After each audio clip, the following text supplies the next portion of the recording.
Hi everyone. If you like our channel, please consider liking and subscribing. Thank you. When Sarah and I moved into the old colonial on Hollow Pine Road, we weren't just looking for a place to live. We were looking for a place to start over.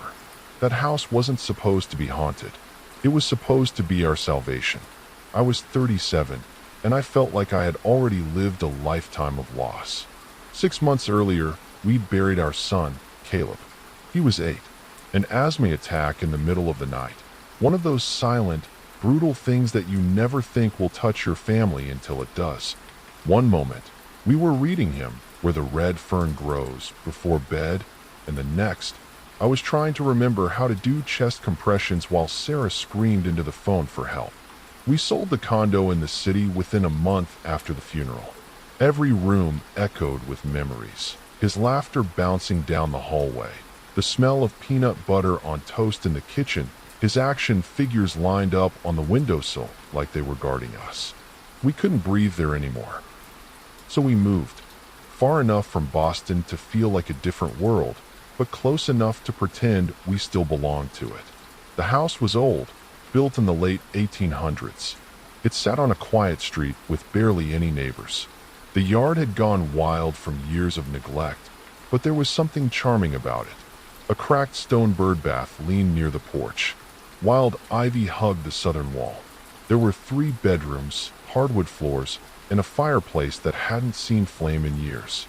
It was affordable, too, suspiciously so, but at the time, we chalked it up to good fortune. We thought, maybe here we can heal. Maybe a fresh start will give us room to breathe again. The first few nights were eerily quiet. No city traffic, no honking horns, no sirens. Just wind through brittle trees and the occasional hoot of an owl. Sarah and I barely spoke, but not out of anger. More like 2 people wandering the same fog, each waiting for the other to find a way out. I unpacked slowly, box by box, drawer by drawer. I couldn't touch Caleb's things yet. His box sat unopened in the spare room with a post-it note on top that read for later. We didn't know if later meant a week, a year, or never. The house was creaky, sure, but not in a way that felt ominous at first. It was just old. Doors shifted in their frames. The floorboards groaned when you walked across them at night. But what old house doesn't do that? It wasn't until the 4th night that I heard it. A faint scratching noise in the living room wall, like fingernails on drywall. I paused, remote halfway to the coffee table, and listened. It stopped the second I noticed it. I shrugged it off as mice. Did you hear that? I asked Sarah. She looked up from her book. Hear what? Sounded like scratching. In the wall. She gave me a tired smile. It's an old house, love. Probably critters. But that night, the sound came back. Only this time, it was louder, rhythmic, deliberate, like something tapping.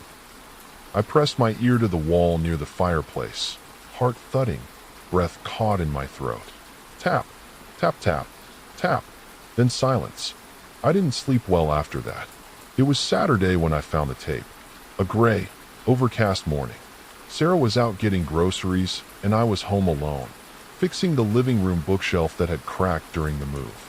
While pushing the shelf flush against the wall, I noticed a slight draft, cold air spilling through the plaster.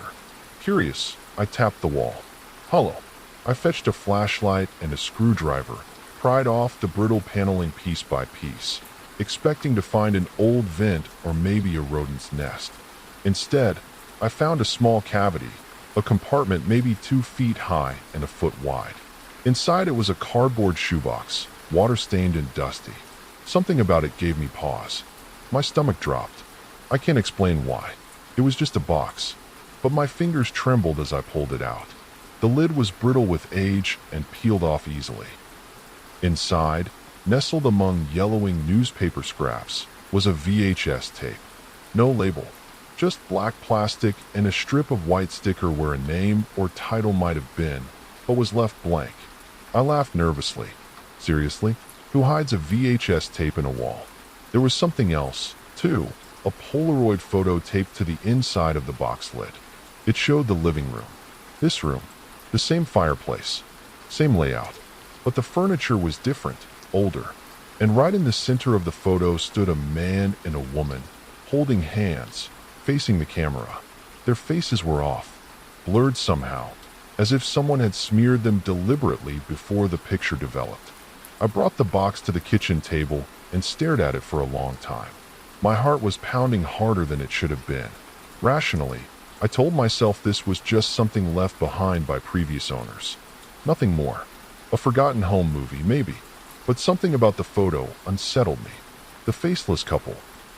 The way they stood, stiff and straight, as if posing for something they didn't want to be part of. When Sarah came home and saw it, she stiffened. "You found that in the wall?" she asked. "Yeah, behind a shelf. There's this little compartment." She picked up the Polaroid, turned it in her hand. "Weird. Do you think it's the old owners?" "Maybe. But why hide it?" We stared at the tape for a long time. Then she asked the question we were both thinking. "Do we even have anything that can play this?" I nodded. "There's an old combo player in the attic. I saw it when we moved in." Her expression shifted, something like unease. "Do you really want to watch it?" I hesitated, but nodded. "Yeah, I do."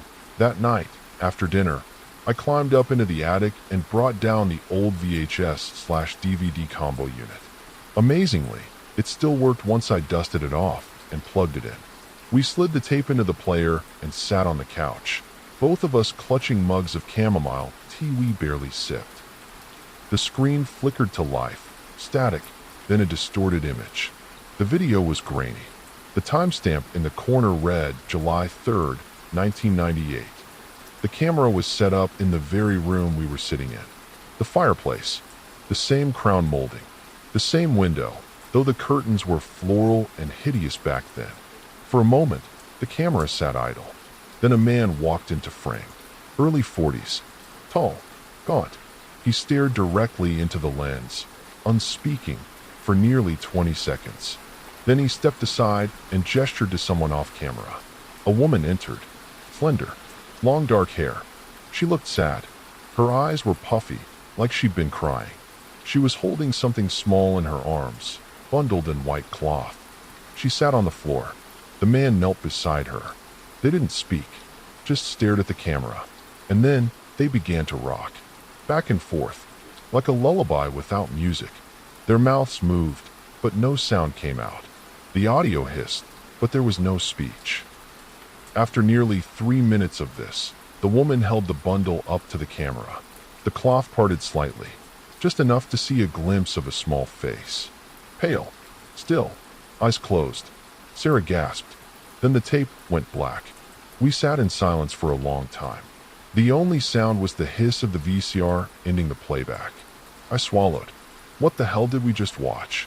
Sarah's hands were trembling. She put her mug down. That was a baby. Yeah, I said. It looked like a memorial. Or something.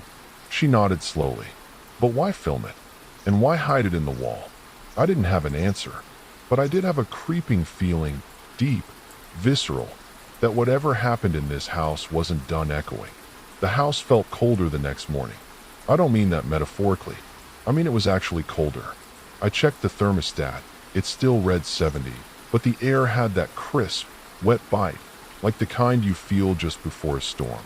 Sarah didn't notice, or if she did, she didn't say anything. She spent the whole morning pacing the kitchen, silently sipping her coffee while staring at the Polaroid we'd left on the table. "You okay?" I asked. She blinked, like I'd snapped her out of a trance. "Yeah, just that baby. It reminded me of Caleb." I didn't respond. I couldn't. We had an unspoken rule in the months after he passed. Speak of him only when the other one brings it up first. I could see the cracks in her, hair a little unbrushed, sleeves too long for her arms, eyes that never quite rested, but I had my own grief to battle.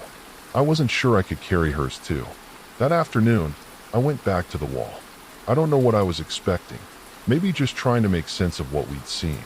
But as I pulled away more of the brittle paneling, I found something else.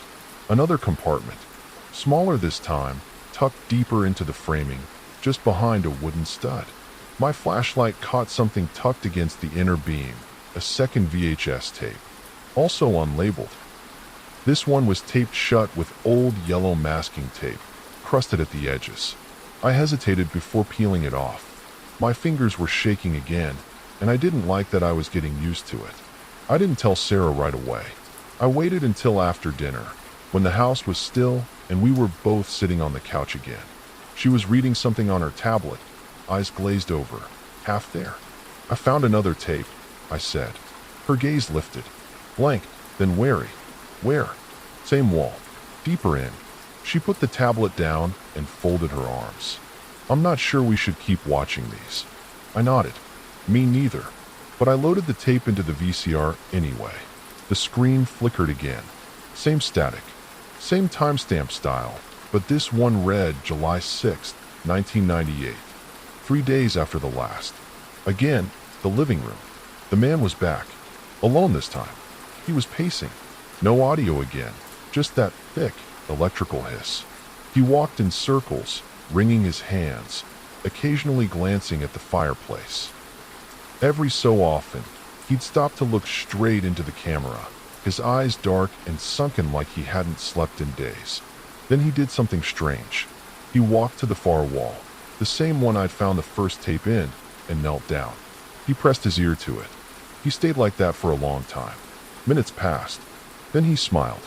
It was the kind of smile I'd only seen once before, on my own face, in the mirror, the day after Caleb's funeral. The smile of someone who's completely unmoored, detached from everything real. The kind of smile you wear to keep yourself from screaming. He turned to the camera and mouthed something.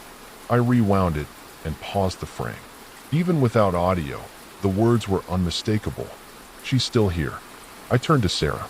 She looked pale, her hands twisted in her lap. "What does that mean?" I whispered. "I don't know," she said. But we both knew. It meant the woman from the first video, the one holding the baby. It meant she hadn't left. That night, I couldn't sleep. I laid awake next to Sarah, listening to the soft rhythm of her breathing, eyes fixed on the ceiling. My thoughts were churning. The tapes, the photo, the man's face, drawn and desperate. His words, "She's still here." At some point, I got up. I didn't want to wake her, so I moved quietly, tiptoeing across the creaky floorboards like a child sneaking out for a midnight snack. The living room was pitch black, except for the dim orange glow from the street lamp filtering through the curtains. The VHS tapes were stacked neatly on the table next to the box. I sat down in front of the fireplace, unsure what I was even doing. Just listening, I think. That's when I heard it. The faintest sound. Whispering. At first, I thought it was whine through the chimney. But then the pitch shifted. Became more rhythmic. Words, not wind. Too soft to make out, but deliberate. I leaned closer. It was coming from the fireplace. A voice. Female. Soft, like a lullaby hummed through a closed door. And underneath it, another sound. Something sharp, like nails dragging slowly across brick. I stumbled back. Nope. Hell no. I stood and turned to go upstairs, and froze. Someone was standing at the top of the staircase. My heart stopped. For a moment, I was certain I was still dreaming. But no, it was Sarah. She was in her nightgown, one hand on the banister, her face slack and empty. Her eyes were wide, but unfocused. She was staring directly into the living room. "Sarah?" I whispered. No answer. She didn't blink, didn't move, just stared. I walked toward her slowly. "Hey, babe, you okay?" Still nothing. I reached the bottom of the stairs and looked up.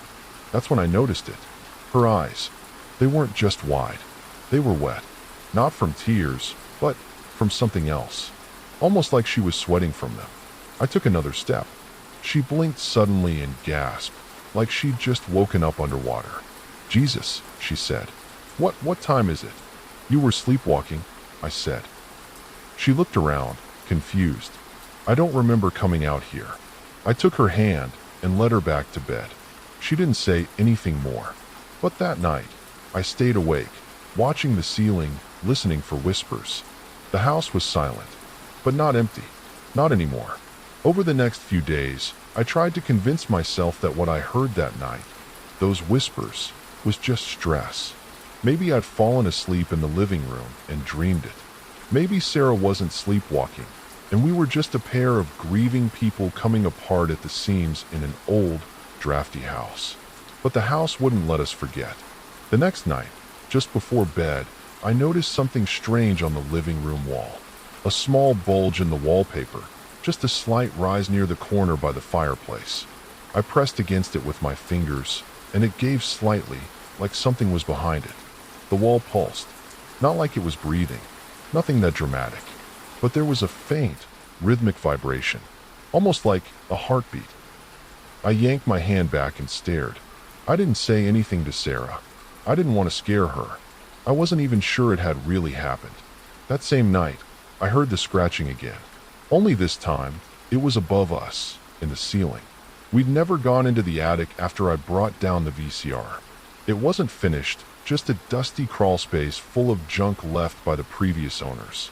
Boxes, broken chairs, old books with brittle pages and water-damaged covers. But now, at 2:12 in the morning, something was up there, moving. Scratch. Scrape. Thud. Sarah stirred beside me. "Did you hear that?" I nodded. "Yeah." We both stayed quiet, listening. Then came the unmistakable sound of something heavy dragging across the floor directly above our bed. I got up, grabbed the flashlight, and pulled down the attic ladder. A blast of cold air greeted me as I climbed up into the dark. It smelled like mildew and dry rot. I swept the flashlight beam across the attic. Dust motes spun in the air like ash. Nothing moved. Then I saw it. In the far corner of the attic, behind a stack of cracked picture frames, was a small pile of old wooden toys. A spinning top, a broken music box, a jack-in-the-box, its crank rusted halfway through a turn. I hadn't seen those things before. They hadn't been there when I pulled out the VCR. I crouched and picked up the music box. It was wooden, with faded carvings of stars and moons on the lid. I turned the small brass key slowly, and it began to play. A lullaby. Soft. Off-key. Haunting. I didn't recognize the tune, but somehow, I knew it wasn't meant to make children feel safe. I put the box down and backed away. Just before I turned to climb back down, I saw something scratched into the wall behind the toys. Letters, drawn with something sharp and desperate. "She won't leave." The third tape was hidden under a floorboard. I wasn't even looking for it. I dropped my phone while folding laundry in the guest room, the one where we'd stored Caleb's things. And it slipped between the floorboards near the closet. When I pulled the board loose to reach it, there it was. Another blank VHS tape, wrapped in cloth. I didn't tell Sarah about this one either. Not yet. She was already starting to unravel. I could see it in the way she stared at Caleb's unopened box lately, like it was whispering to her. She'd caught me watching her one night and just smiled sadly. "Do you ever feel like we didn't really lose him?" she said. My throat tightened. "What do you mean?" She looked away, like maybe he's just somewhere else, waiting. I didn't know how to respond. That night, while she was asleep, I went downstairs and put the third tape in the player. The timestamp read July 10th, 1998. This time, the video didn't open in the living room. It was the attic. The same toys were there, the music box, the spinning top. The jack-in-the-box had been moved slightly, as if someone had tried to wind it again. The camera was shaky, handheld now. Whoever was filming was breathing heavily. The flashlight beam swept across the attic in jerky, anxious motions. Then the camera turned toward the corner where I'd seen the message scratched into the wood. But the words weren't "she won't leave" anymore. Now it said, "she's in the walls." The camera panned to the attic floor. The boards near the far wall had been pried up. Beneath them was a dark gap. A crawl space, maybe. The person filming, presumably the man from the earlier tapes, crouched beside it. Then the camera dropped.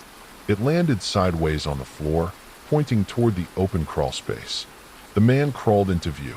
He slid feet first into the darkness beneath the floor, flashlight clutched in one shaking hand. The last image on the tape was his face, illuminated from below, staring up at the camera. He whispered something, again silent on the tape, but I could read his lips this time. She's waiting for you." Then the screen went black. I didn't sleep that night. Even after the screen faded to black and the tape clicked off, I just sat there on the living room floor, staring at the VCR as if it might spit out something else. A fourth tape, a key, a name, anything, but nothing came. Eventually, around 4:30 in the morning, I climbed the stairs. The hallway felt too long, like the house had grown overnight. A draft rolled through from the guest room, Caleb's room, though the door was still shut. When I opened our bedroom door, I found Sarah sitting upright in bed. The light was off. Her face was pale in the shadows, but her eyes were wide open. "Hey," I said softly, trying not to startle her. "You okay?" She didn't respond. I sat beside her. "Sarah?" She blinked once, slowly, then again. "I dreamed of her," she whispered. The words hit me harder than they should have. "Who?" Sarah swallowed. "The woman from the tape. The one with the baby." She was standing over the fireplace, holding him. But this time, the baby, it wasn't hers. My blood turned to ice. "What do you mean?" Sarah looked at me, and in her eyes, I saw something I hadn't seen before. Not fear exactly. More like a deep, mournful recognition. She was holding Caleb. I couldn't speak. Sarah laid back against the pillows and covered her face with trembling hands. She kept saying my name, over and over, but it wasn't her voice. It was mine. The next morning, she wouldn't talk about it. She claimed she didn't remember the dream, brushed it off, said she was just exhausted. But I could tell she was lying. She didn't meet my eyes all day. She spent most of the afternoon sitting on the floor in the guest room, touching the edges of Caleb's unopened box. Later that evening, I went to check the fireplace again. I don't know what I expected to find. Another compartment, another note, some other piece of evidence. But all I found was a cold hearth and a few decades of soot. Except, there was something tucked into the crack between the bricks on the right side. I had to wedge it loose with a butter knife. It was old paper, faded, folded into a tiny square. I unfolded it slowly, trying not to rip it. Scrawled in shaky handwriting, nearly illegible, were 3 lines. "Don't listen to her. Don't talk to her. She lies with your voice." That night, we heard the knocking again. Not scratching, not footsteps. Knocking. 3 soft knocks from inside the wall by the fireplace. Measured, calm, like a neighbor asking to come in. Sarah and I both froze. "Did you?" "I heard it," she whispered. We stood in silence, the air heavy with expectation. Then came another knock, and another. Sarah grabbed my hand. "We need to leave this house." I didn't answer, because in that moment, I was staring at the wall where the knock had come from, and something was changing. The wallpaper was curling at the edges, peeling away on its own. Beneath it, a line had been scratched into the plaster. Another message. "You brought her back." I backed away slowly, heart racing, trying to make sense of what that meant. We hadn't brought anything back, except Caleb's things, except the tapes, except our grief. I didn't sleep at all that night. I lay in bed with my eyes wide open, waiting, listening. Somewhere around 3 a.m., I heard the music box again. Only this time, it was playing from inside the walls. The next day, I went back to the attic. I didn't want to, but I had to. I brought a crowbar with me and tore up the boards where the crawl space had been in the 3rd tape. My hands were shaking. My breath caught in my chest as I pried away the final board. There it was, the gap beneath the floor. A narrow tunnel, barely big enough for a person to crawl through. The air spilling out of it was freezing, stale. It smelled like dust, rot, and something sweeter, like wilted flowers left too long in a vase. I turned on my flashlight and slid inside. It was tighter than I expected. My shoulders scraped the walls. The wood groaned above me as I moved, and every few feet I had to stop to catch my breath. The beam of light danced over the tunnel ahead, revealing claw marks in the wood. Some deep, some just scratches. All pointed the same direction, deeper in. After about 20 feet, the tunnel opened into a small, enclosed space. A room, if you could call it that. It was less than 6 feet across, and the walls were covered in newspaper clippings, photos and drawings. Children's drawings. They were pinned to the wood with nails. Crude crayon sketches of a woman standing in doorways. A figure with long hair and no face, reaching toward a crib. One of the drawings showed a house engulfed in black scribbles, with the words "She's inside" written over and over again in red marker. In the corner of the space was an old doll, head cracked, arms missing, and beside it, another VHS tape. This one had a label. It read, July 13th, 1998, final. I didn't watch the last tape right away. I brought it down from the attic, wrapped tightly in a towel to keep it from Sarah's sight. I didn't even tell her I'd found it. She hadn't been herself since the dream. Her eyes were red most mornings, and she'd started talking to herself in the bathroom, quietly, gently, like she was soothing someone only she could see. That evening, while she slept, I slipped downstairs and fed the tape into the player. The screen clicked to life. Timestamp, July 13th, 1998. The final entry. It opened in the attic again. The man, the same man from the other videos, was speaking directly into the camera now. This time, the audio worked. It crackled and hissed, but his voice cut through clearly, hoarse and trembling. If you found this, I'm sorry. I didn't know what she was when we moved in. I thought she was a memory, a haunting, but she's something else. He shifted, visibly struggling to stay calm. She doesn't haunt places. She haunts grief, pain. She needs it, feeds on it. She's not bound by walls or time. She's bound by loss. He pointed toward the camera, toward me, through time. If you lost someone, she knows. She's in the empty spaces where they used to be. She waits for you to open the door, to wish them back. That's how she gets in. He swallowed hard. Don't talk to her. Don't follow her voice. She sounds like them, but it's not them. He paused. Then his expression changed, went still, blank, and slowly, he turned his head to look off camera. There was a sound, softer than the others. A lullaby. The music box again. He smiled. Caleb, he whispered. My blood froze. The camera fell sideways again. The man stood, trance-like, and walked toward the darkness, toward the sound. Just before the screen cut to static, I heard it, just for a second. Clear, close, a woman's voice. Come here, Daddy. I missed you. The tape ended. I didn't tell Sarah what was on the tape. Not yet. She'd gotten worse. At first it was just staring too long at corners. Then came the sleepwalking again, always toward the fireplace. I'd wake to find her standing in front of it, whispering, he's close. I can feel him. That night, as I lay in bed, I heard the floorboards creaking above us again. But it wasn't scratching or thumping. It was footsteps, light, barefoot, pacing across the attic. Then something else. A voice. Small. Young. Mom. My whole body went cold. I sat upright in bed, barely breathing. Mommy. Sarah stirred. Her lips moved, eyes fluttering. Caleb. Come upstairs, Mommy. I'm cold. No, I whispered. No, no, no. She sat up slowly, eyes glassy, smiling faintly. Then she whispered something that cracked my soul. He's waiting.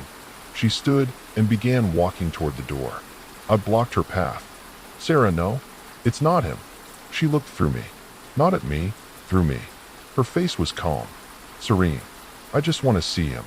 You can't. Her smile faded. For a moment, she looked like herself again. Then she collapsed. No warning. Just folded at the knees and hit the floor like a puppet with its strings cut. I dropped to my knees, shaking her shoulders. Sarah, she gasped, sat up, eyes wild now. What happened? You fainted. You were talking to him again.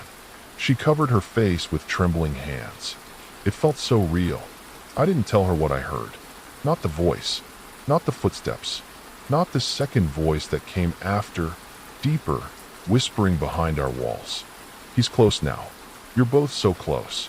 After that night, I knew we had to leave.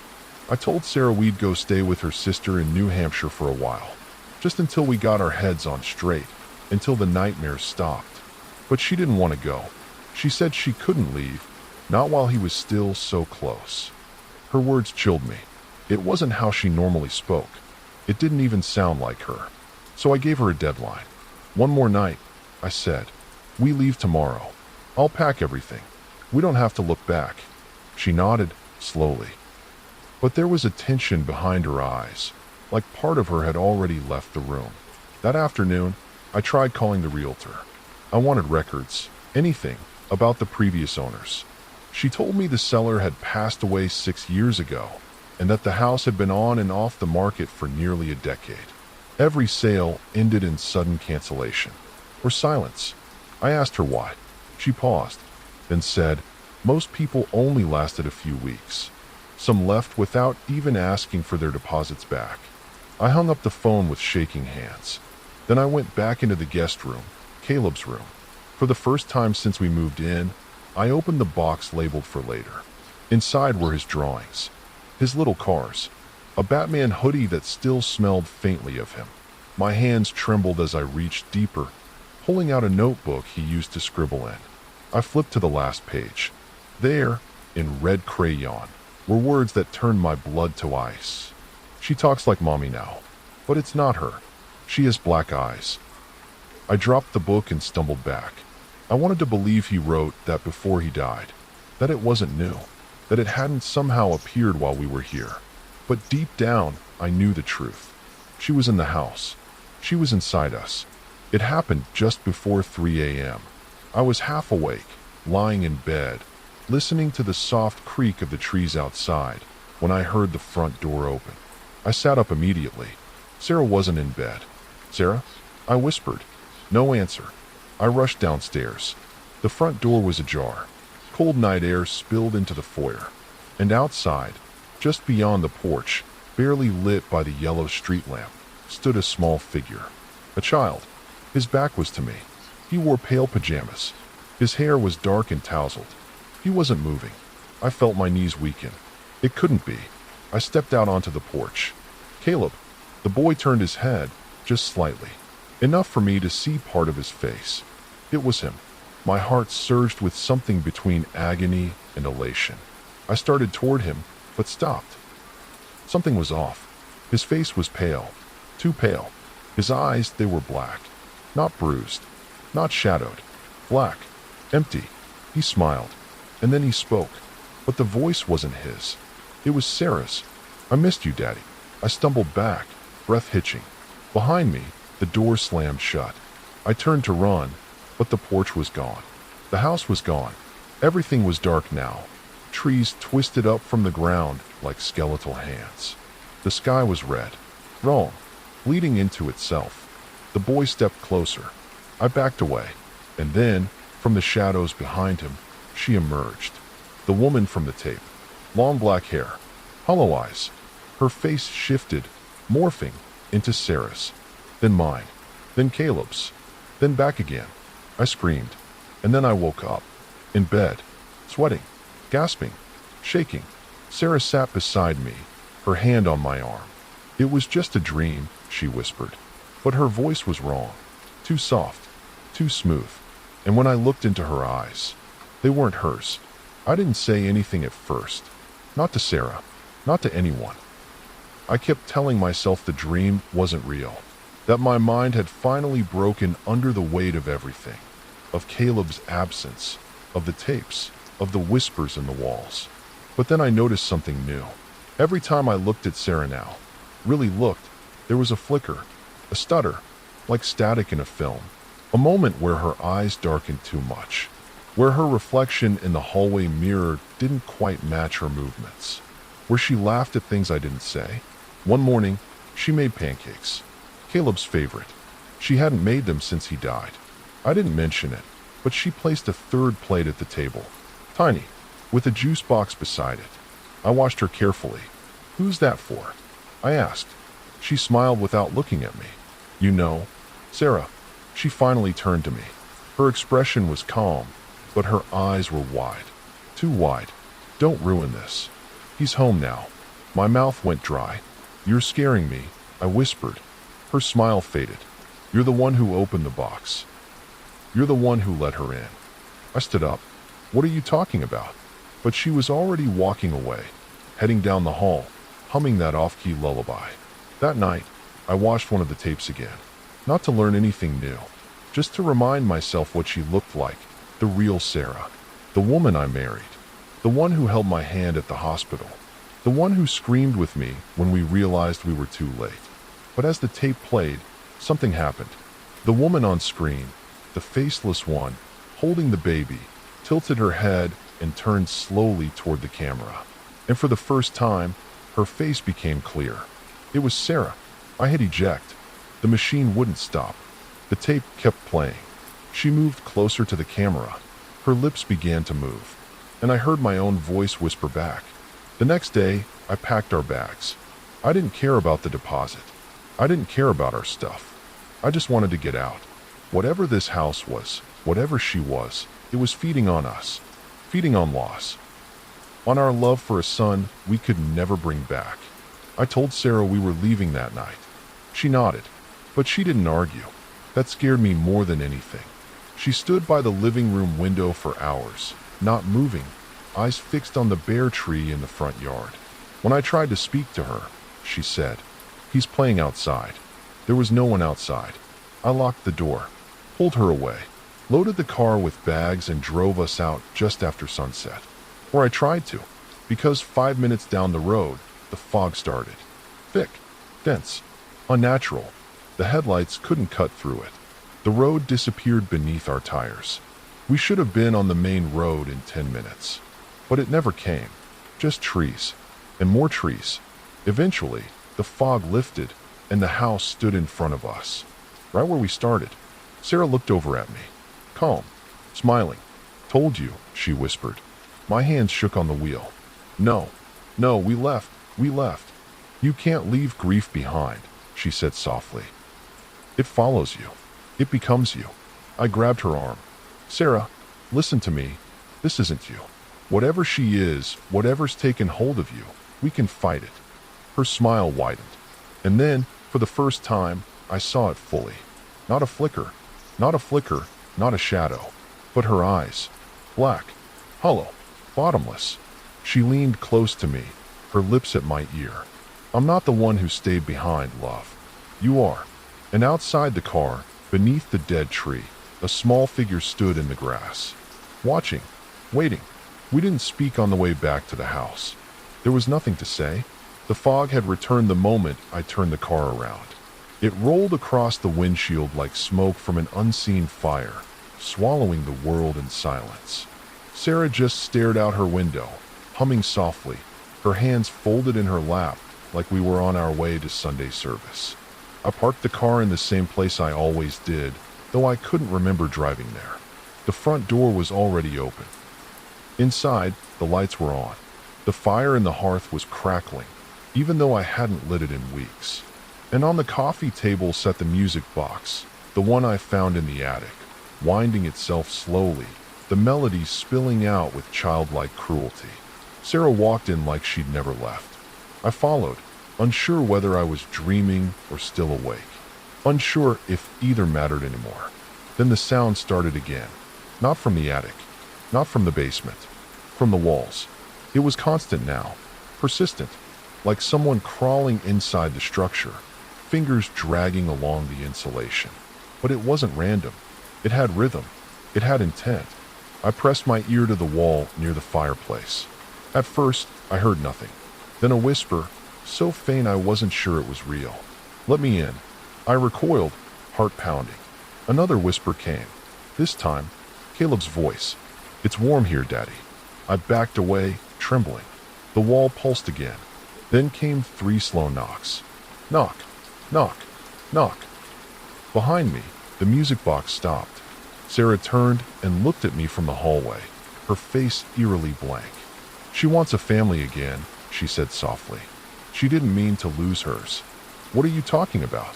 I whispered. "She had a baby. He died. She stayed behind. Just like us." My throat tightened. "That's not the same." "It is," she said, walking toward me. "We kept Caleb here. In the photos. In the clothes. In our minds. We never let him go. That's how she came in." She reached out and touched the wall. The knock stopped. For a moment, I thought it was over. Then came the sound of something unlocking inside the wall. I pulled Sarah's hand away. "Stop, please. You don't know what you're doing." She blinked slowly, the way she did when waking from those strange trances. "I just want to hold him again." "I know," I said. My voice broke. "I do too. But this isn't him. It's her." "I don't care," she whispered. She turned back to the wall and pressed her palm flat against the wallpaper. "He's here. I can feel him." And then the wall cracked. A jagged line split the paint and drywall, spreading from the ceiling to the baseboard like a fracture in a mirror. Cold air rushed out. Something ancient spilled into the room. Something that had waited too long. From the darkness of the crack, a shape began to emerge. Not a person, a shadow. Long hair, hollow eyes, a mouth that stretched too wide for her face. She slid forward, hands still inside the wall, body emerging like a serpent from a burrow. I grabbed Sarah and pulled her back. "Run!" I screamed, but her feet didn't move. She was staring at the shape with tears in her eyes. "Caleb," she whispered. The shadow twitched, spoke, in my voice. "Come to me." I dragged Sarah away just as the wall gave a low, guttural groan. The woman, if you could still call her that, stepped into the living room. Her dress was soaked, her skin pale and flaking. She didn't walk. She glided, her feet never touching the floor. She opened her mouth and let out a sound that still haunts me. A baby's cry. It echoed through the walls. Through us. Sarah screamed. I pulled her toward the front door, but it slammed shut on its own. The lights flickered. The floor beneath us trembled. She was pulling us into her grief, feeding off ours. "I'm sorry," I shouted into the air. "I'm sorry we stayed. I'm sorry we kept him here." The woman stopped. She turned her head slowly toward me, tilting it like a broken marionette. Then, in Sarah's voice, she whispered, "Then let him go." Her words echoed through the living room like thunder in a canyon. Then let him go. It wasn't a threat. It wasn't even a demand. It was something worse, an invitation. Sarah crumpled to the floor, sobbing, her hands over her ears. The lights above us flickered violently now, humming like they might explode. I dropped beside her, pulled her into my arms. "She's not him," I said. "She's not Caleb. You know that." But she shook her head. "You didn't see his eyes. You didn't feel him." I didn't know what to say, because part of me, some small, dangerous part, wanted to believe her. I wanted it more than anything, that I could hold my son again, that he might still be near, that the weight in my chest didn't have to be permanent. But it was a lie. It was her lie. And if we kept feeding it, we'd never leave this place. Because that was her trick, wasn't it? She didn't haunt the house. She became the grief in it. She wasn't in the walls. She was the walls. I stood and faced her. She loomed in front of the fireplace, black eyes gleaming. Her body flickered, tall one moment, hunched the next. Her face melted between expressions: sorrow, rage, maternal warmth, hunger. "I know what you want," I said to her, "but he's not yours." Her smile widened. "You gave him to me." "No, you begged for him back. You opened the door." I swallowed the lump in my throat. "Then I'm closing it." Her smile faded. The flames in the fireplace exploded upward, licking the walls, charring the wallpaper with shadows that looked like outstretched hands. I grabbed the box, the one we'd kept sealed all these months. Caleb's things, his drawings, his books, his tiny hoodie, and I took them to the hearth. Sarah's eyes went wide. "No," she whispered. "What are you doing?" "I'm letting go," I said. I dropped the hoodie into the fire. It caught instantly, curling into ash. The drawings followed. His notebook, his tiny plastic dinosaur. The flames roared. And so did she. The woman shrieked. Not like a ghost, not like a banshee, like a mother losing a child all over again. The house trembled. The walls cracked. The television exploded in a shower of sparks. Sarah tried to grab the box from my hands. "No, please, please don't." "I have to," I said. "We have to."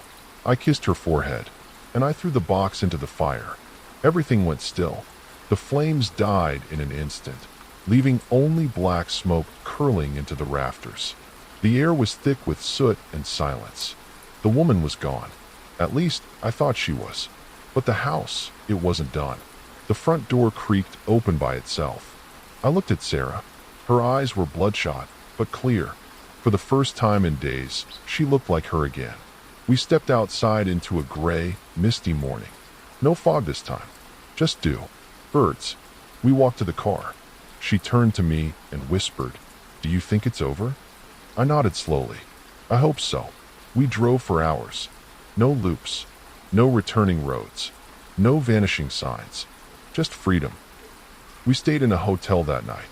A bland, forgettable place with buzzing fluorescent lights and beige curtains. I lay awake, watching Sarah sleep. She didn't toss. Didn't whisper. She looked peaceful. I got up and went to the bathroom. Washed my face. Ran cold water over my wrists. And then I heard it. From the room beyond the mirror. A knock. Soft. Barely audible. 3 slow taps. I stared at my reflection. And behind me, just for a second, I saw her face. Not twisted. Not monstrous. Just a woman. A mother. Crying. And then she was gone. We didn't go back to the house. We left Hollow Pine Road behind and never looked back. I deleted the listing from my browser history, threw away the keys, and told the realtor we decided not to resell it. I let the bank take it. I didn't want the money. I didn't want the responsibility. I just wanted it to go away. Sarah and I moved into a small apartment near the coast, a town neither of us had history with, a place with no memories, no ghosts. For a while, it worked. She stopped waking up screaming. I stopped hearing whispers in the vents. We started walking in the evenings again, like we used to. Quiet walks where we didn't talk about anything too heavy. Sometimes she'd even laugh. Soft, uncertain laughter, but real. It almost felt like healing. Almost. Until the mail came.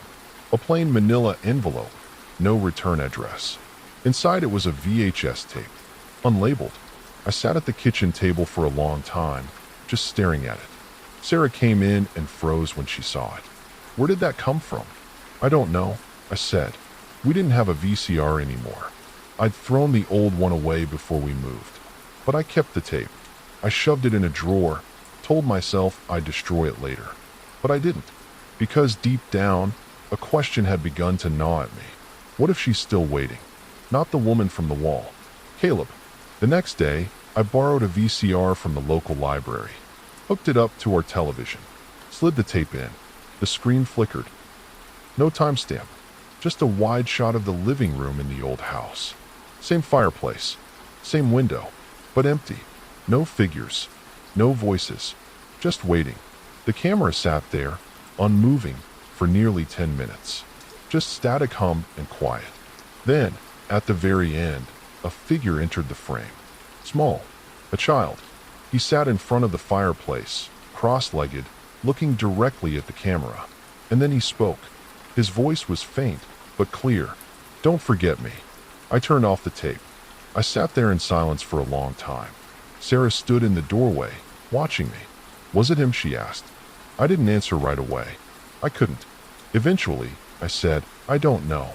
Because the truth was, I wanted it to be. More than anything, I wanted to believe that some small part of Caleb existed in that space, untouched by time or death or her. But I also knew what grief sounded like when it learned your voice. We decided not to talk about the tape again. I buried it deep in the garbage the next day, took it out myself. Made sure it was gone. But something stayed with me. Not a presence. Not a sound. A feeling that she wasn't tied to the house anymore. Because the truth is, the house was never haunted. We were. It wasn't the walls or the tapes or the attic that let her in. It was us. Our pain. Our desperate, aching need to see him again. I started sleeping with the lights off again. I stopped checking the mirrors. But sometimes, late at night, I'll still hear something. A creak on the floorboards. A knock from inside the walls. A faint lullaby playing just beyond the edge of sleep. Sarah will stir beside me and whisper, "Did you hear that?" And I'll lie. Every time. "No," I say. "Just the house settling." And we both pretend that's true. Because even now, after everything, grief still knows our names. 3 months after we left the house, I received a call from an unfamiliar number. I ignored it. Then came the voicemail. A woman's voice. Nervous. Polite. "Hi, this is Rebecca Stone. My husband and I just purchased the home on Hollow Pine Road, and your number was listed in a document we found in the previous owner's drawer. Something about foundation work? Sorry to bother you. Just wondering if you ever had issues with the east wall. Seems hollow. Might be a vent. There's something tapping." I didn't sleep that night. I listened to her message over and over, until every syllable felt like a threat. I never called her back. But the next morning, I drove to Hollow Pine Road. I told Sarah I just needed air. The street was the same. Quiet. Still. As if the trees themselves remembered me. But the house was different. New paint. Fresh mulch around the walkway. Curtains drawn, porch light on. It looked normal again. I sat in my car for almost 20 minutes before I worked up the nerve to knock on the door. Rebecca answered. Young, friendly, tired in the way new homeowners are. "Can I help you?" she asked. I smiled politely. I used to live here, just passing through. Thought I'd see if the old place still stood. Her eyes lit up. "Oh wow, come in. We've been meaning to ask someone about the history. This place has quirks." I hesitated. "What kind of quirks?" She smiled nervously. "Little things. Floorboards that groan. A mirror in the guest room that fogs up even when it's cold. And the east wall." She pointed to the living room wall beside the fireplace. I knew exactly where she meant. "Sometimes," she said, "it sounds like someone's knocking from inside it." I didn't tell her what we'd found there. Not about the VHS tapes. Not about the woman with black eyes. Not about the child. She poured me tea while her husband, James, fiddled with a crooked cabinet door. They'd been in the house for 3 weeks. Long enough for it to settle around them. Long enough for her to find the empty space. I sipped my tea with shaking hands. "Have you had any dreams?" I asked carefully. Rebecca blinked. "What? Dreams? About someone who isn't there anymore. Someone you lost." She looked down at her mug. Then, almost too quietly to hear, "Our daughter." I didn't ask how. I didn't need to. She looked back at me, eyes wide and wet. "Sometimes, I think I hear her voice. Just after midnight. Coming from the fireplace." I set my mug down and stood. "I'm sorry," I said. "I shouldn't have come." She followed me to the door, confused. "Wait, did something happen here? Do we need to be worried?" I turned back to her. "No," I said. "Just don't listen to her." Rebecca's brow furrowed. "Who?" I hesitated. "Then, you'll know. Just don't open the wall." She didn't respond. I walked back to my car. Drove away. Never returned. But some nights, when the wind is just right, I imagine the old house still standing, quiet and waiting. The tapes may be gone. The toys rotted. The fire long cold. But the grief? The grief never left. It waits in the dark spaces between breaths, in the silence between thoughts, in the heartbeat of a house that remembers what it lost. And deep in its walls, behind the cracks and whispers, she is still listening, still watching, still waiting for someone to open the door. It had been weeks since I visited Hollow Pine Road. I hadn't heard from Rebecca or her husband, and I was doing my best to believe that silence meant peace. Then one morning, Sarah called me from the bathroom. There was something in her voice, tight, trembling. Not fear exactly, but something just beneath it. Something like recognition. I came quickly. She was standing in front of the bathroom mirror, a towel wrapped loosely around her shoulders, her hair still dripping from the shower. She didn't move when I entered, just stood there, staring into the glass. "Look," she said softly, pointing. I did, and for a moment, it was just our reflections. Pale faces, tired eyes, faint steam on the glass. Then I saw it. Behind us, in the mirror, the hallway was different. The wallpaper had changed. The light fixture overhead was gone, replaced with that hideous bronze chandelier I remembered from Hollow Pine Road. And on the far end of the reflected hallway, near where the fireplace would have been, a figure, standing still, watching, hair soaked, face hidden in shadow. I spun around. Nothing.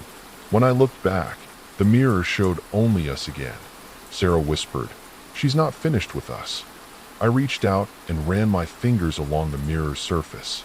It felt cold, colder than the room around it, as if there were frost on the other side. I pressed harder. For a moment, my reflection didn't follow. I jerked my hand back. "We have to break it," I said. Sarah stepped away. "What if that just makes it worse? We already let her in once." I grabbed a wrench from under the sink and brought it down hard. The mirror shattered. Splinters of glass rained to the floor, catching the light like ice. But in the shards, for a breathless second, her face lingered in every single piece. Watching us go, that night, I found Sarah sitting on the edge of our bed, fully dressed, shoes on. Her hands were folded in her lap, her shoulders stiff, her eyes locked on the doorway. "I need to go back," she said. I shook my head. "No, that's what she wants. She's calling me. You're stronger than this." She looked at me then, and something in her expression broke me. "I still see him," she whispered. "In the corners, in the quiet moments. I hear him whispering when I close my eyes. And a part of me wants to believe it's really him, even if it isn't." "It's not," I said. "I know," she replied, but I could tell she didn't. That night, I woke around 3 a.m. Sarah was gone, her side of the bed cold. I ran outside. Her car was gone. She had gone back. I reached the house just before sunrise. The new owner's car was still in the driveway, but the windows were dark. The air was heavy with fog again. Not the kind you see rolling over hills, but the kind that presses against your skin and whispers things you're not supposed to hear. I found the front door open. The house was silent. Inside, I called out, "Sarah." No answer. I followed the trail of damp footprints on the hardwood. They led toward the fireplace, to the wall, to that place. The wallpaper had been torn back. The hole was open again, raw and black and waiting. And inside it, I heard her voice. Sarah, sobbing, whispering, "I just want to hold him again." I didn't hesitate. I dropped to my knees in front of the open cavity behind the fireplace, grabbed the flashlight I had instinctively brought with me, and slid in. The air was thick, wet, like crawling into the lungs of something ancient and diseased. The wooden beams creaked above me with every shift of my body, but deeper still, beyond the crawl space, was something else. Breathing. The tunnel narrowed quickly. Dust coated the inside of my throat. I crawled through the dark with one hand stretched forward and the other clutching the flashlight so tightly it hurt. Then I heard her again. "Sarah, he's here. I can feel him." "Sarah," I shouted, "don't listen to her. She's not real." The walls shuddered. And then I heard a different voice. Caleb's. "Daddy." I froze. It wasn't an echo. It wasn't a memory. It was coming from up ahead, somewhere just out of sight. "I'm cold, Daddy." Tears stung my eyes. No, it wasn't him. I knew that. I had to know that. But the tunnel curved suddenly, and the beam of light fell on something just beyond the bend. A small shoe, caked in dust. Tiny, familiar. My hand trembled as I reached out to touch it, and then something grabbed my wrist. It wasn't a hand. Not exactly. It was longer, wetter, cold. I screamed and kicked backward, yanking my arm free. The flashlight tumbled from my grip and clattered into the darkness, spinning wildly until the beam landed on a face. Not Sarah, not Caleb, her. The woman from the tapes. Hair wet with mold and dust, skin hanging from bone, black eyes burning like pits into the center of me. She opened her mouth. From within, 1,000 voices spilled out. Caleb, Sarah, me, my mother, my father, every voice I had ever lost. "You came back, just like the rest." I scrambled backward, hands bleeding from splinters. She lunged, and then stopped. A shadow moved between us. Sarah. She stepped into the light, standing between me and the thing that wore our grief like a second skin. Her voice was calm, strong. "You're not him," the woman hissed. "You brought me here. You opened the door." "No," Sarah said. "You crawled through pain. You built yourself from sorrow. But you don't get to live off ours anymore." She turned to me. Her eyes were clear again. "Burn it," she said. I didn't understand at first. Then I saw it. Tucked into the crawl space behind Sarah was the final box. Not the one from our house. Not one we had ever packed. This was older. Molded. Stained with time and rot. Inside it, nestled between pieces of yellowing lace and bits of broken porcelain, was a bundle of cloth. Small. Too small. A long-dead memory wrapped in mourning. Sarah bent down and picked it up with trembling hands. "She never let go," she whispered. "She carried him in here. Hid him in the house. Hid her grief. Let it grow." She looked at me. She became the house. I fumbled for the matches in my coat pocket. Why I had them, I'll never know. A part of me must have known this would end in flame. I struck one. The light danced wildly in the tunnel. Sarah placed the bundle gently onto the dirt floor. I dropped the flame. The cloth caught immediately, and then the screaming began. Not just hers. Hundreds. Wails from the walls, from the floors, from the very frame of the house. Grief uncoiling itself in waves. Rage, sorrow, hunger, pain.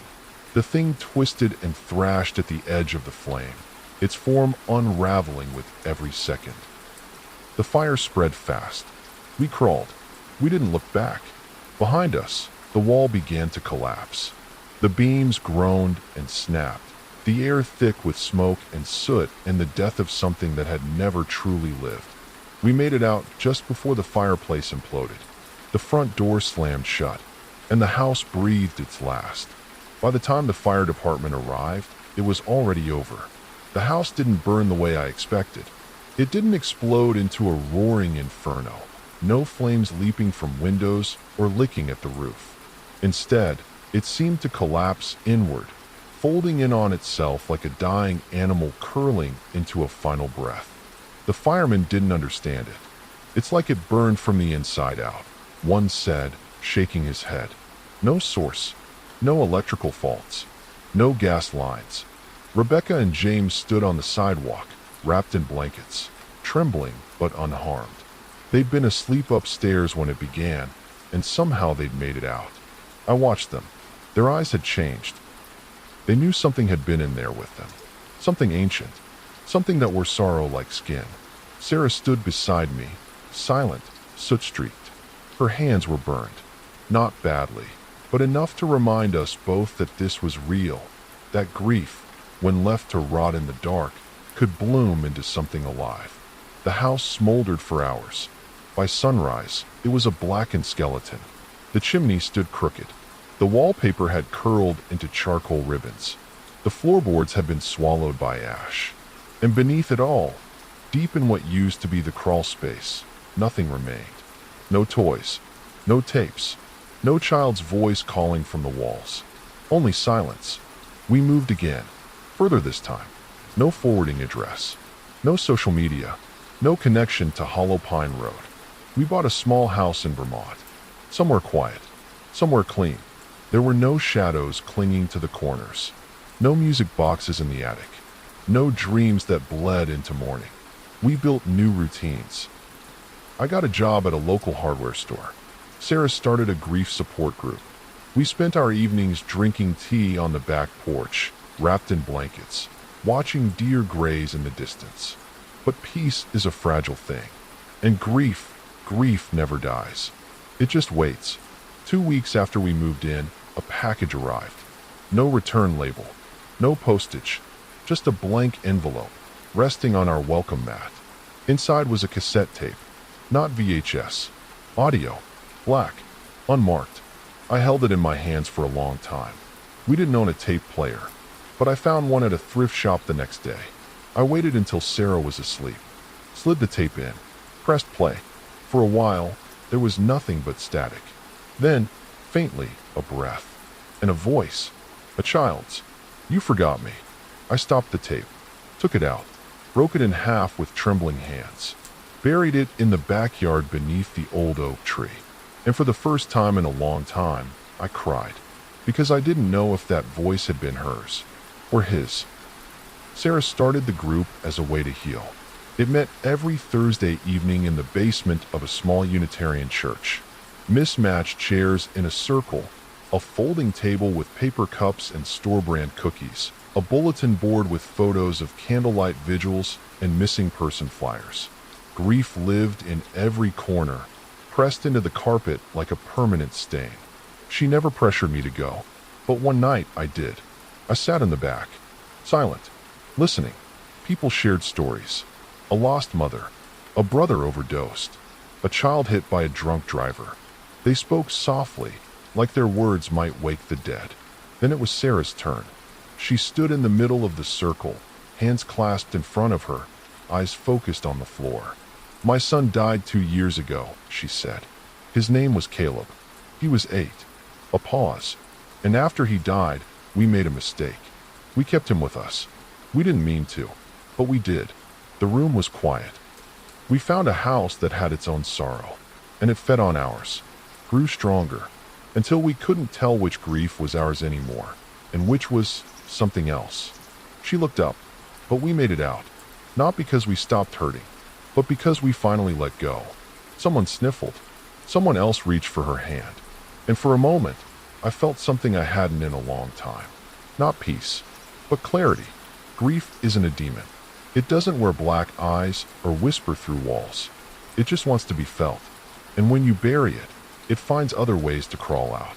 It was early fall when I noticed the mirror again. In the hallway of our new house. Simple, unremarkable, with a wooden frame and antique glass that warbled the reflection slightly. I was brushing my teeth when I caught it in the corner of my eye. Just a flicker. The hallway behind me. Empty. But in the mirror, a figure stood at the far end. Small. Still. Watching. I turned. Nothing. I turned back. Gone. I didn't tell Sarah. I didn't want to undo everything we'd built. Every quiet night. Every brave step forward. But the next evening, while folding laundry, she spoke without looking up. "You saw him, didn't you?" I didn't answer right away. She put the shirt down, met my eyes. "He's not angry," she said. "He's just still with us." I shook my head. "It's her again. It's starting over." "No," she said. "It's different now. He's not stuck. He's not suffering. Neither are we." I wanted to believe that. I needed to believe that. But that night, I lay awake and stared at the ceiling, remembering his face. Not the face I saw in the hallway. Not the one in the tapes. The real one. The face I kissed goodnight. The voice I'll always remember calling from his bedroom. "Dad, will you check the closet?" It was 2:17 a.m. when I heard it. Click. A soft sound, barely louder than a breath. The sound of a door unlatching. I sat up in bed, listening. There it was again. Faint wood on wood. A gentle creak like a child's cautious hand pushing open a closet door. I didn't want to move. Not because I was afraid exactly, but because I'd learned that sometimes silence is safer than curiosity. Still, I got up. I walked the hallway slowly, barefoot, the floor cool beneath me. The shadows stretched long in the corners.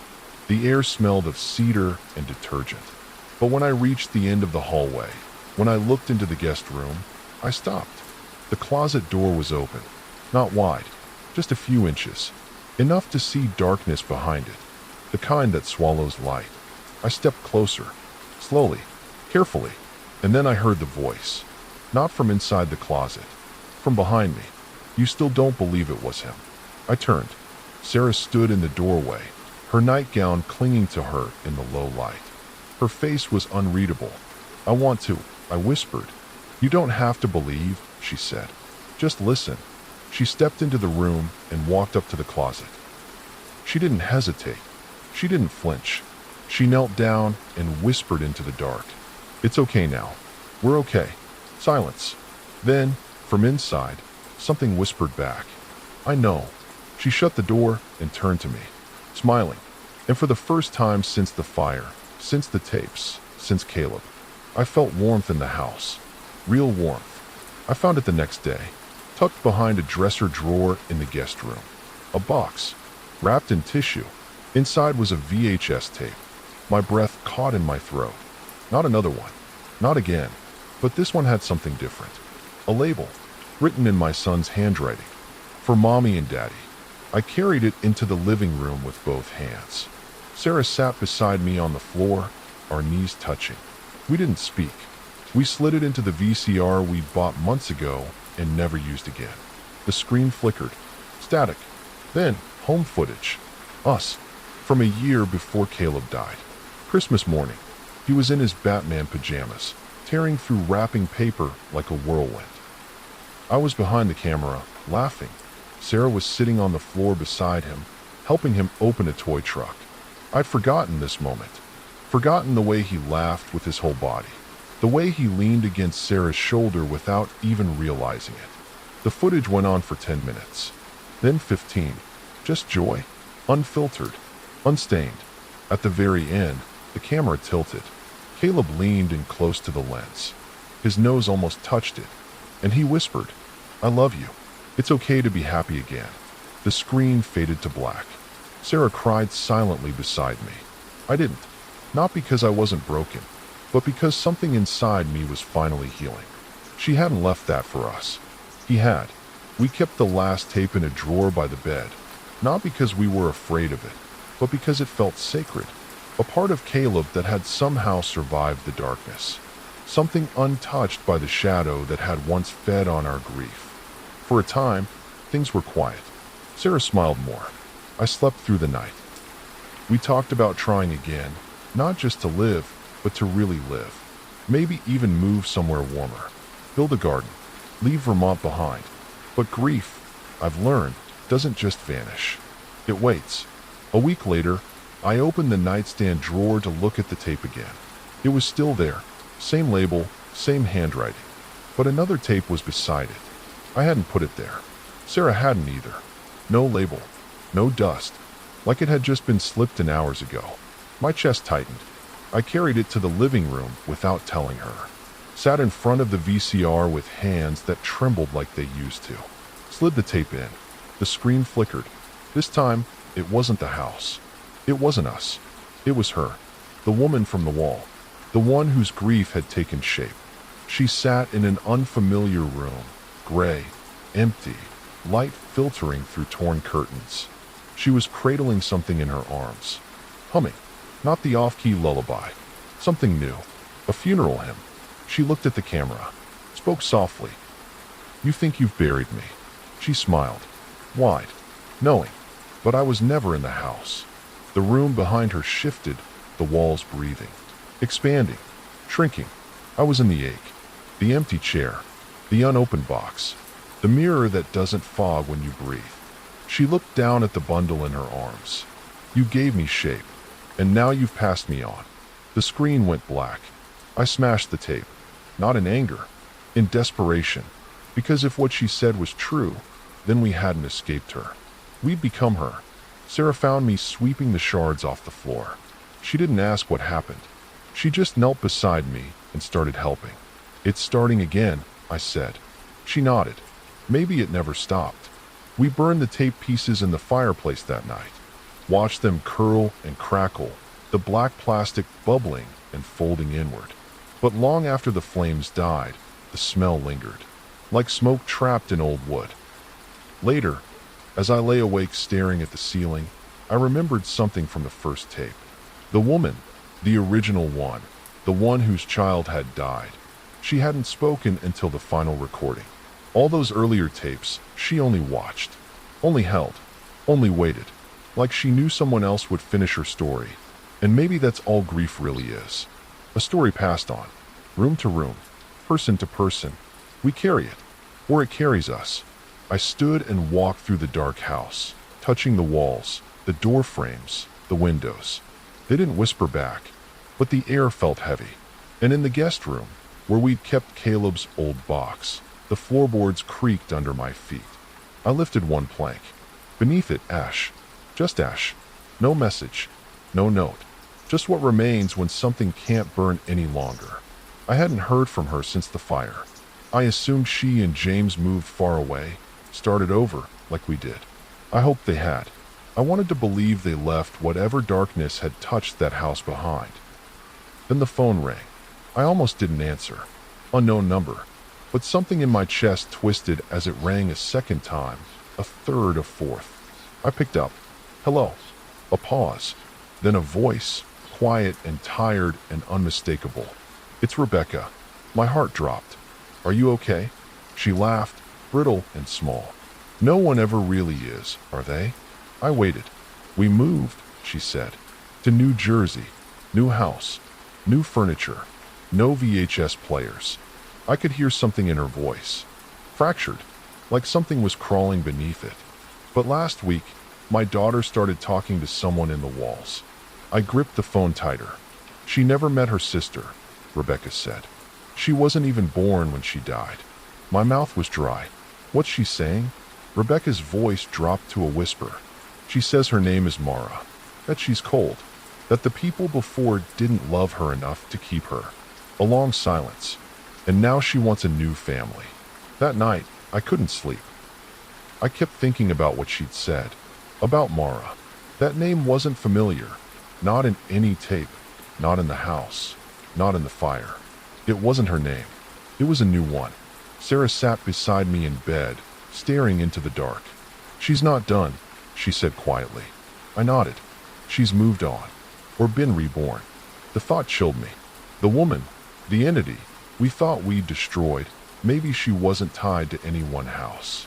Or one family. Maybe she wasn't a ghost in the traditional sense at all. Maybe she was an infection. A parasitic memory that fed on absence. I sat in the living room with the old VCR for hours, unsure why.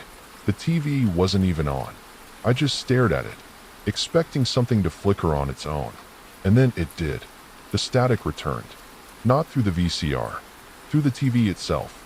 Snow. White noise. And beneath it whispers. Not one voice. Many. Children. Women. Men. All murmuring the same phrase. Over and over. "She remembers. She remembers. She remembers." I unplugged the TV. The static stayed on for a full 10 seconds before it finally died. When I turned around, Sarah was standing in the doorway. She didn't speak. She didn't have to. Because we both knew. We didn't bury her. We just taught her how to crawl into new skin. The next morning, I started digging. Not into the ground, but into the past. Old property records, news clippings, obituaries. I needed to know if we were just one link in a longer chain. If the entity, whatever it truly was, had touched others before us. I found the name of the man from the tapes, Walter Hennings, the homeowner before us. A reclusive man who lived in the house from 1995 to 1998. Never remarried. No surviving children. But he had a child once. A son. Stillborn. The death record had a single line under cause. Port accident. No funeral. No burial. The infant's body was never logged into any cemetery records. That chilled me more than anything. Had she kept him? Built him into the walls? I found a forum thread. Long buried in a defunct paranormal message board. About a house on Hollow Pine Road. I spent 3 nights there as part of a contractor crew in 2002. Something was in the walls. It cried. It laughed. I never went back. Another entry, 2010. We left after 6 days. My daughter started talking to someone named Ella in the vents. We don't know how she knew that name. Ella, Mara, Caleb. The names change, but the grief doesn't. It's the same shape, wearing different faces. The ones who didn't leave the house. I never found names. Never found obits. Only the addresses of the families who stayed too long. All of them are gone now. That night, we didn't sleep. Sarah and I stayed in the living room, every light on. The VCR long since smashed and dumped. But the air felt thick again, like it did the night before the house burned down. The pressure behind the eyes.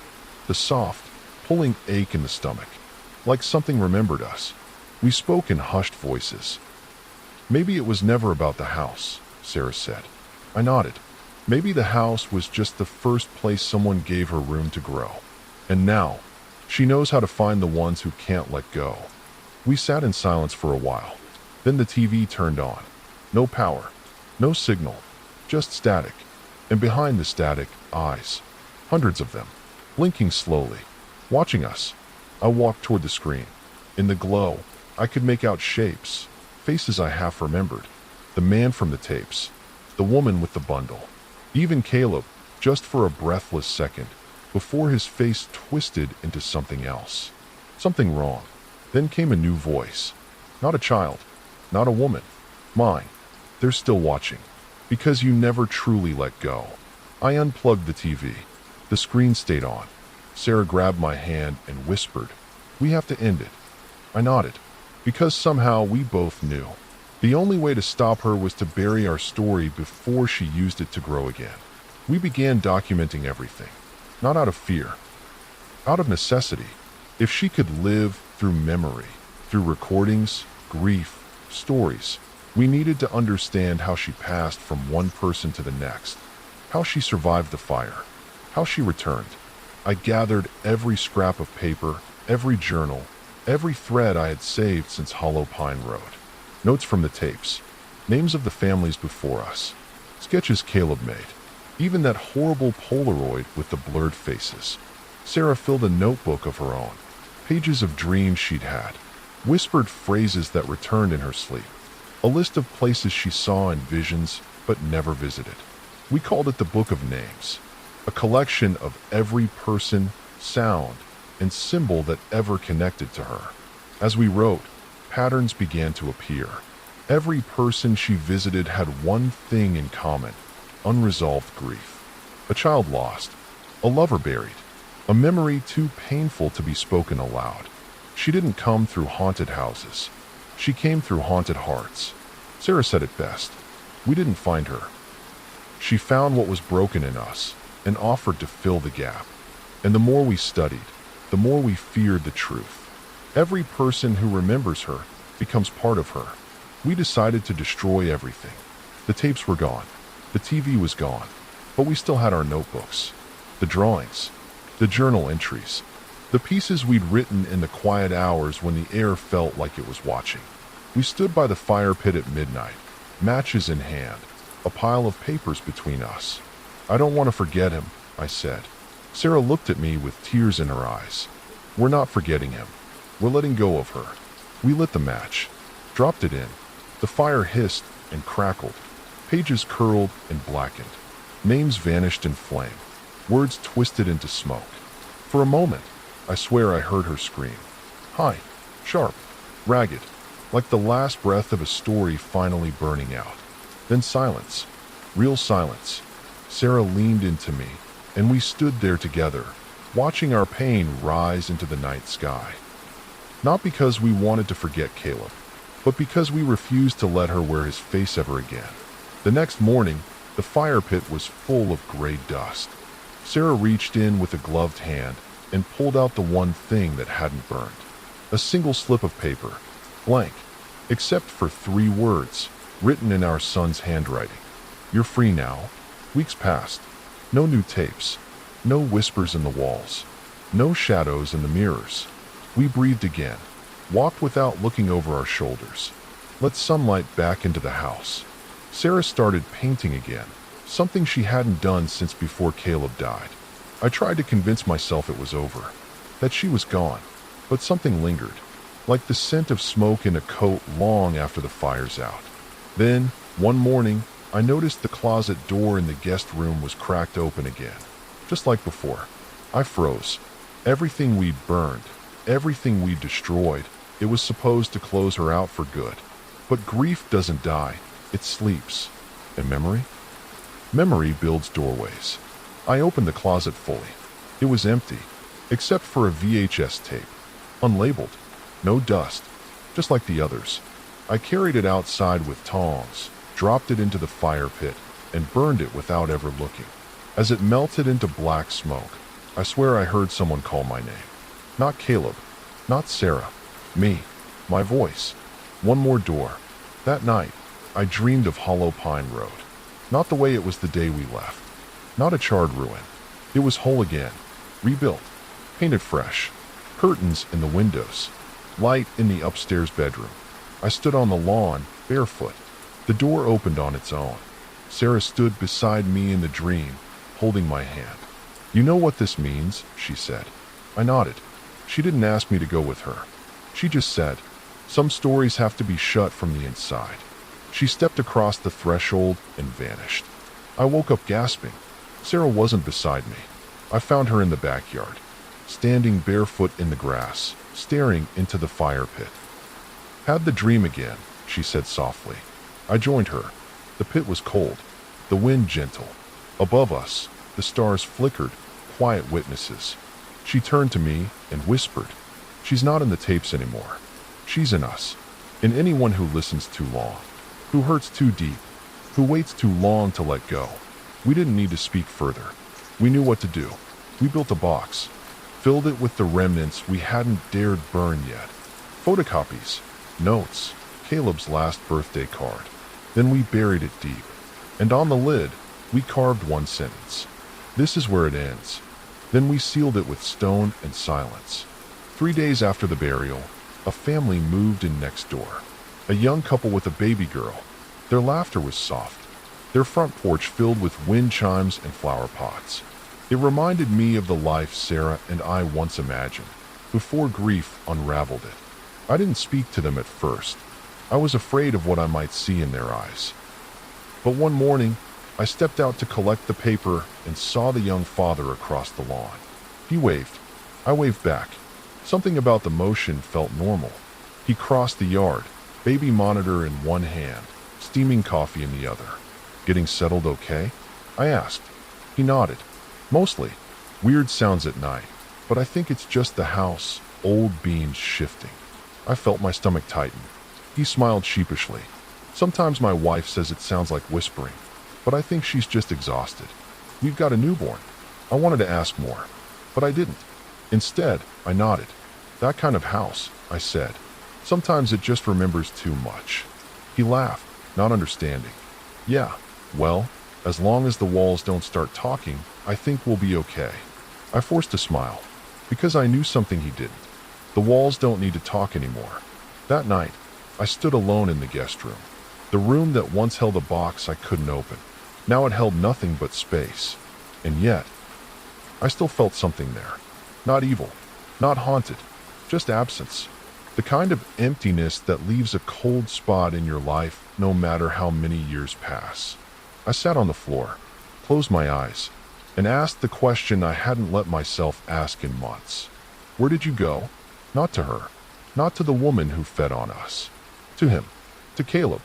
I didn't expect an answer, but in that silence, I remembered his voice, his laugh, the smell of his hair, the weight of him asleep on my chest. And then, I swear it, I heard his voice in my head. Not a ghost, not a whisper, just memory. "I'm okay, Dad. You don't have to carry it forever." I opened my eyes, and for the first time since Hollow Pine Road, the room felt light. Sarah found me an hour later, asleep on the floor. She didn't wake me. She lay down beside me, her hand in mine, and we dreamed, not of VHS tapes, not of hollow walls, but of a place where grief goes to sleep, where pain becomes memory, and where memory becomes something warm again. It began with the laughter, children playing in the yard next door, the thump of a ball against siding, the kind of joy that should be ordinary, but after everything we'd survived, even that made my chest tighten. The young couple had 2 daughters, twin girls, maybe 5 years old, bright-eyed, always running barefoot across the grass. I often watched them from our kitchen window, unsure if what I felt was fear, envy, or something more dangerous. Recognition. One afternoon, I found one of the girls crouched beside the tree at the edge of our yard. She was whispering into the bark, not playfully, not like a child talking to an imaginary friend. She was listening. I stepped outside. She didn't turn to look at me. "Hi there," I said, careful not to scare her. "You all right?" She turned slowly, smiled. "Your son lives in the tree," she said. My heart dropped. "What did you say?" She pointed to the thick base of the old oak. "He said you buried something, but he's not mad." I tried to speak, but my mouth had gone dry. Then she said it. The name. Caleb. I don't remember walking back inside. I don't remember how long I stood at the sink, hands braced on porcelain, waiting to hear his voice again. But it didn't come. Only the quiet sound of children laughing across the yard. That night, Sarah and I sat on the back porch. We hadn't spoken about the little girl, about the tree, about Caleb, She brought me tea, sat beside me, watched the wind move through the grass like something invisible and half alive. She's moved on, Sarah said. I knew who she meant. Not Caleb. Her. The thing that once fed off our sorrow. That once wore our son's voice and twisted it into something monstrous. She's not part of us anymore, I said. Sarah nodded. But she'll always find someone new. Someone hurting. She's like mold, I said. She grows where the light doesn't reach. We fell silent. In the distance, a wind chime sang gently. I closed my eyes and listened to it. And then Sarah asked the question I had been avoiding for months. Do you think Caleb was ever really there? I didn't answer at first. Not because I didn't know, but because I wasn't sure it mattered anymore. Finally, I said, he was in us. That was enough. She reached for my hand, held it, and for a little while, we sat in that quiet together. Not haunted, not hunted, just human. The tree in our yard, the old oak, had always been there, long before we moved in. But I'd never thought about it much until the girl said his name. Caleb lives in the tree. I started spending more time beneath it, raking leaves, watering the base, listening, not for her, but for him. One morning, I found something half buried in the dirt. A toy, old, cracked, faded red plastic. I picked it up, dusted it off. It was a figure, a fireman, Caleb's favorite. I hadn't seen it since before the move. I didn't remember packing it. I asked Sarah about it. She hadn't seen it either. We stood under the branches, looking at the soil where I found it. Maybe this is where he chose to stay, she said. I looked up into the canopy. The sunlight speckled through the leaves like a broken kaleidoscope. Maybe he had, maybe not, but something had been laid to rest here, and something else had been set free. We hadn't used a VCR in months. Still, I kept the old one in the shed. I told myself it was out of caution, but really, I think it was a scar I didn't know how to stop touching. Then, one day, another package appeared on our doorstep. No stamp, no return address. Inside was a single VHS tape. No label, no note, just like before. I nearly threw it out without watching, but something in my chest told me it would be the last. Sarah stood beside me as I slid it into the VCR. The screen flickered. For a long time, static. Then it cleared. A bedroom. Ours. But older. Dustier. Like it had been filmed decades ago. The camera zoomed slowly toward the closet. Stopped. The door creaked open, and inside was nothing but a small, handwritten sign. Thank you. The tape ended. The screen faded to black. We returned once. Not to the ruins of the house. That was gone. The state bulldozed what remained of Hollow Pine Road last year. The land has been deemed environmentally unstable. Erosion, they said, cracks beneath the foundation. But the earth knows what really happened. We visited the property line one last time. Stood behind the rusted chain link fence. Looked out at the lot where it had all happened. There was nothing left. No walls. No attic. No fireplace. Only wind. And a silence that didn't feel heavy, but clean. Sarah placed a small wooden cross in the grass. Not for her, not for the woman, but for every name in the book we burned. She kissed her fingers and touched it. We left without saying goodbye, because grief doesn't need permission to follow you. But sometimes, if you face it, it lets you go. We live differently now. Slower, softer. Sarah paints every morning. I walk in the evenings. Sometimes we visit the lake and sit on the dock, legs swinging over the edge, not saying much at all. The house is quiet. No knocks. No static. No whispers behind the drywall. Sometimes we hear the neighbor girls laughing in their yard, and for a split second, I imagine I hear his voice mixed in with theirs. Then I realize, I'm not afraid anymore. He doesn't belong to her. He never did. He's not trapped in a wall. He's in every kind word Sarah speaks. Every act of grace I offer a stranger. Every small, trembling attempt we make to move forward without forgetting where we've been. And sometimes, when I wake in the night and stare down the hallway, I see his silhouette, just for a moment, smiling, whole, and I smile back, because I know now, the house is gone, the tapes are gone, but love is what stays. And love is the only thing she can never touch,